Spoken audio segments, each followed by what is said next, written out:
өзімнің құрбыма пранк жасайтын боламын.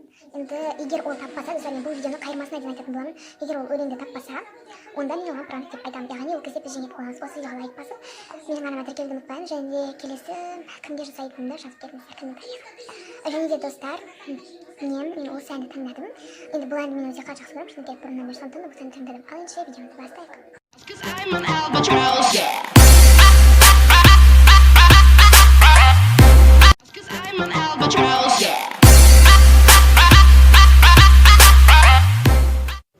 Міне, мен Асимаға жаздым, привет, қалың қалай деп бағана екеуміз сөйлескенбіз, бірақ қайтадан осы өлеңді копировать етіп Асимаға жазуды шештім.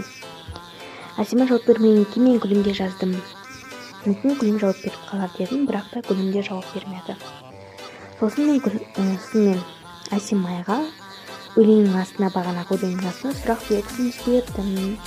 Сосын ол бізге жауап берді. Ол да маған сұрақ белгісін жіберді. Сосын мен өлеңді копировать етіп оған қайтадан жібердім.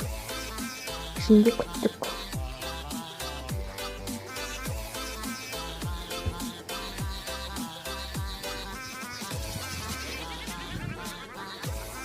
Одан кейін өлеңді кішкене копировать етіп алдым. Ол маған тақпақ па деп сұрады. Бірақ мен оған жауап бермедім. Бұл ойынның шарты бойынша себебі ол табу керек болатын. Одан кейін мен оған қайырмасына келдік.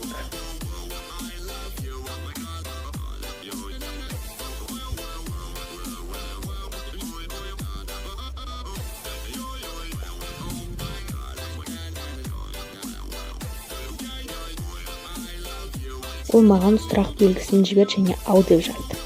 Одан кейін мен қайтадан өлеңнің қайырмасын жібердім. Сосын бұл жоқ, бұлар не? Тақпақ деп жазды. Одан кейін мен өлеңді достар мен қайырмасына дейін дегенмін, қайырмасы да бітті. Және біз күттік Асимайды.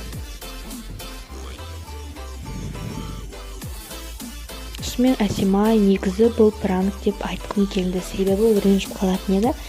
Және мен оған ютубқа видео түсіріп жатырмын деп жаздым. Содан кейін сәлем жолдап жібер дедім. Ол қандай деп сұраған екен, сондықтан да мен өлең пранк деп жаздым. Сен алдандың деп те жаздым. Шыны керек ол алданды. Содан кейін ол бізге бәріңе сәлем жандарым деп сәлем жолдады.